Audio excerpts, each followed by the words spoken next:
What's up guys, welcome back to my channel, and if you're new here then welcome to our little corner of the internet. Today we're going to be watching a video titled 10 old backyard features that have faded into history. I'm already seeing that these are going to be things most likely that I will want, minus I don't know what's going on here. It looks like it looks dangerous. I don't know if you guys would trust me with whatever this is, but without further ado, let's see what this video is about. Imagine spending a Saturday afternoon tending to a smoky brick incinerator in the corner of your lot.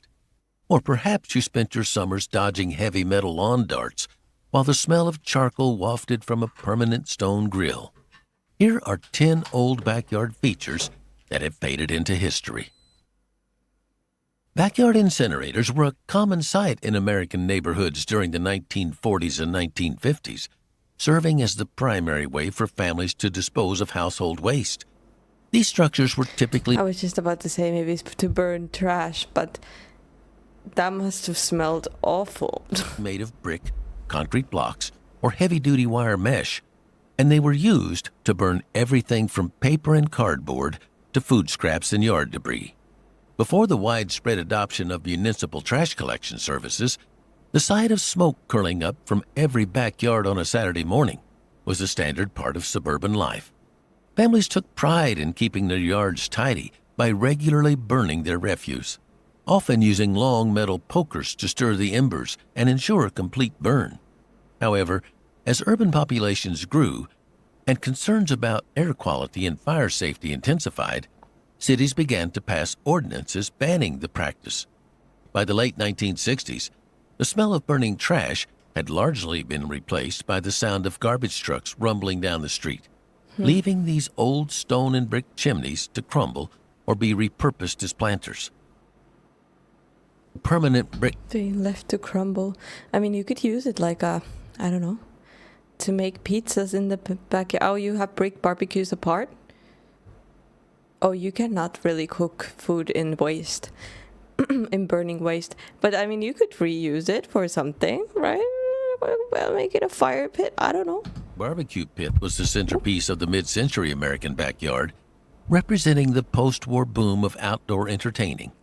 Unlike the portable, lightweight metal grills we use today, Wow. These were massive stationary Oh, no, yeah, that's beautiful. I love that. structures, often built by the homeowners themselves, using blueprints found in magazines like Popular Mechanics or Sunset. These pits were frequently constructed with red brick or fieldstone and featured heavy cast iron grates and built-in wood storage compartments. We have one at our summer cabin. I love it. They weren't just for cooking hot dogs. They were the focal point of neighborhood social life, where dads in aprons would spend hours slow-cooking ribs or steaks over real charcoal or wood logs. The design often included large side counters for food preparation and sometimes even integrated chimneys to direct smoke away from the guests.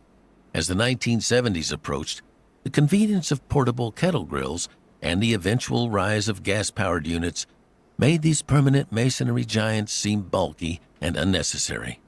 Today, many of these weathered stone pits can still be found in older neighborhoods, often overgrown with ivy and serving as a silent reminder of the golden age of the backyard cookout.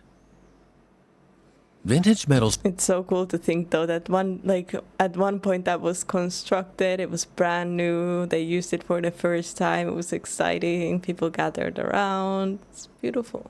Swing sets were a staple of childhood for the baby boomer and Gen X generations, characterized by their thin A-frame legs and bright primary colors.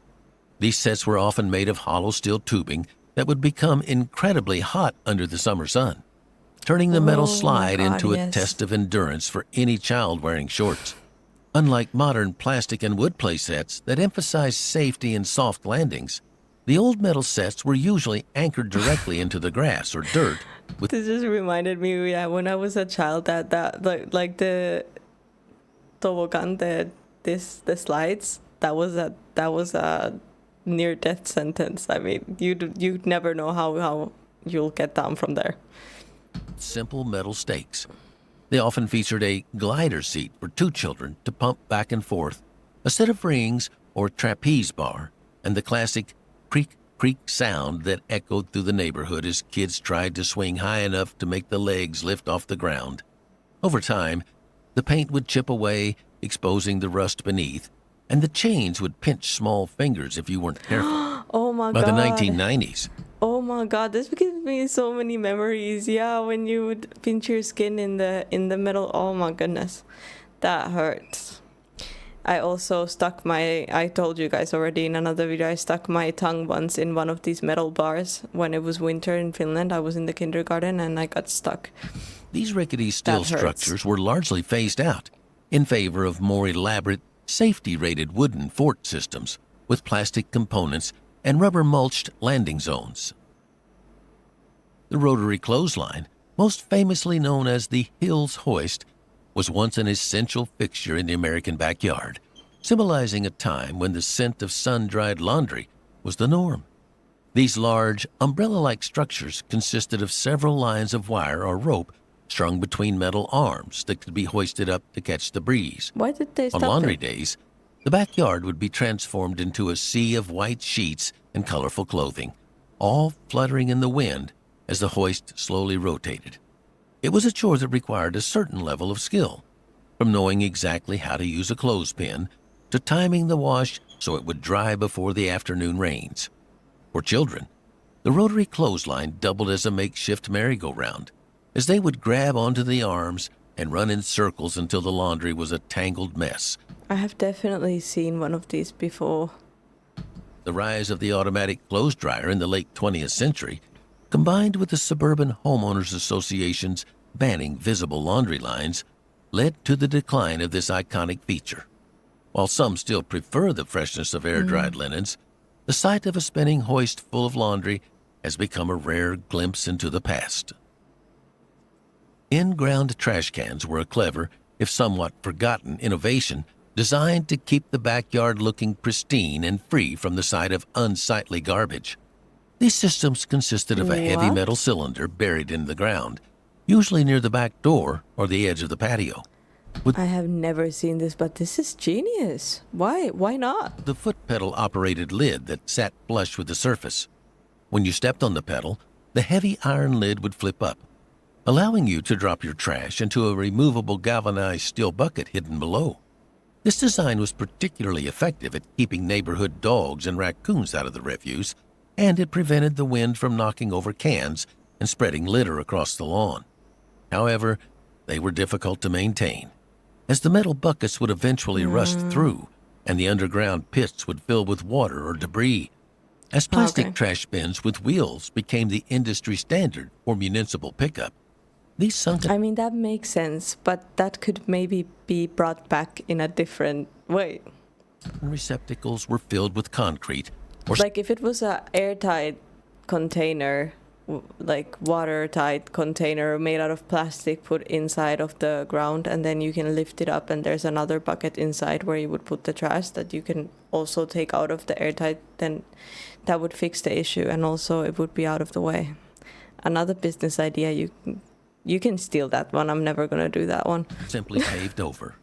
Many homeowners today might discover a mysterious metal circle in their older backyard, unaware that it was once the high-tech solution for mid-century waste management. Have you guys seen that before? I've never Victory seen one. gardens were a patriotic backyard feature that defined the American landscape during World War II, as millions of families turned their flower beds into vegetable patches. Encouraged by the government to supplement food rations and boost morale, these gardens were found in almost every available space, from small city lots to sprawling suburban yards. At their This peak, is cool. there were over 20 million victory gardens in the United States, producing nearly 40% of all the vegetables consumed in the country. Growing tomatoes, beans, carrots, and potatoes became a community effort, with neighbors trading seeds I mean, having neighborhood gardens honestly is not the worst idea. and advice over the back fence. After the war ended, the urgency of home food production faded, and the American obsession with the perfect manicured green lawn began to take hold. The vegetable patches were replaced by lush carpets of Kentucky bluegrass, and the backyard transitioned from a place of production to a place of pure leisure. While home gardening has seen a recent resurgence, the specific cultural phenomenon of the Victory Garden remains a unique chapter of 1940s Americana. Concrete lawn ornaments were the height of backyard fashion in the mid-20th century, adding a touch of whimsical and sometimes kitschy personality to the garden. Perhaps the most famous was the pink flamingo. I am scared of garden gloves, these garden things. I have told this story to one person before. I'm gonna tell it now publicly. This is crazy, okay? But when I was when I was a mere child, I was in kindergarten. We were walking through a neighborhood. I swear I saw real life garden gnomes. Like, they were these small creatures that were taking care of the garden. I literally, I feel, it felt so real. Okay, there was one like with a little cart and everything, and it was very magical. There were like little beings that were in a garden, and I got scared and I started crying and I almost had a heart attack, and then I went and told my kindergarten teacher that there's little beings in this yard of some person, and obviously they didn't believe me, but I still believe it's true. I swear I saw something. There was something. Okay. Designed by Don Featherstone in 1957. So yeah, I don't mess with the gnomes. Which became an overnight sensation and a symbol of suburban style. Beyond the flamingos, backyards were often populated by heavy concrete statues of gnomes, deer, and the classic donkey and cart planter that would be filled with petunias or marigolds. It could have been my imagination. But no, I prefer to think it was real. But it could have been I was very imaginative. I also had an imaginary friend. His name was Rotary, and he was a red-headed little boy that would go in my hand everywhere. And then I accidentally left him on a trip to China in the closet in China, and we left and never to be seen again. So yeah, Rory is living in China now. Many homes also featured ornate concrete bird baths, often placed as a central focal point on the lawn to attract local wildlife. These ornaments were built to last, made of solid stone or cement that would weather over the decades, gaining a patina of moss and age. As landscape design trends shifted toward more minimalist and natural aesthetics in the 1980s and 90s, these heavy statues were often relegated to the back corners of the yard or sold at estate sales. Today, seeing a vintage concrete gnome or a pair of original pink flamingos is like stepping back into a 1950s postcard of the American dream. Lawn darts, often sold under the brand name Jarts, were a popular Now this seems like fun, but I wouldn't trust myself again. but controversial backyard game that reached its peak of popularity in the 1970s and 80s. We do have like darts that we throw at the wall, for example, in the summer cabin. And it's fun. The game consisted of heavy metal-tipped darts with plastic fins that were thrown into the air toward a plastic ring placed on the grass. Unlike modern soft-tipped versions, original lawn darts were designed to pierce the ground and stand upright, which required them to be quite heavy and sharp. Families would gather for hours of competitive play during summer barbecues, with the thwack of the dart hitting the turf serving as the sound I don't trust none of these three with those. soundtrack to the afternoon. However, the inherent danger of throwing weighted metal spikes into the air led to numerous injuries, and after years of safety campaigns, the Consumer Product Safety Commission officially banned the sale of lawn darts in the United States in 1988. This ban made the game a relic of a less regulated era, and most original sets were destroyed or tucked away in attics. The disappearance of lawn darts marked a significant shift in how Americans viewed backyard safety and the types of games deemed appropriate for family gatherings. The classic wooden doghouse was once a standard feature of the American backyard, reflecting a time when the family dog was primarily an outdoor companion. These houses were often DIY projects built by a parent. This is something that I want to do so bad. If I ever move to a house with a yard, we have to freaking build Fendi a doghouse with like LED lights inside and air conditioning. maybe a little TV. I don't know. And child using leftover lumber from a home renovation, featuring a simple gabled roof and a circular entrance. They were usually painted to match the main house and were often topped with asphalt shingles to That's keep so Fido cute. dry during summer storms. It's a tiny version of the bigger house. No way. Oh my god, look at it. It has the windows and everything. It's a tiny version of the actual house. That is freaking genius. I love it. I freaking love it. It has the steps and the little plants and everything. I love it. I love it. That was oh my goodness. Look at that happy dog. And were often topped with asphalt shingles to keep Fido dry Beautiful. during summer storms. The image of the wooden doghouse was immortalized in popular culture by Snoopy, whose red-roofed home became an icon of the 20th century. Inside, the floor would be lined with straw or an old blanket, providing a cozy retreat for the pet during the day. As the cultural view of pets shifted, and dogs were increasingly welcomed inside as full members of the household, the need for a permanent outdoor shelter declined.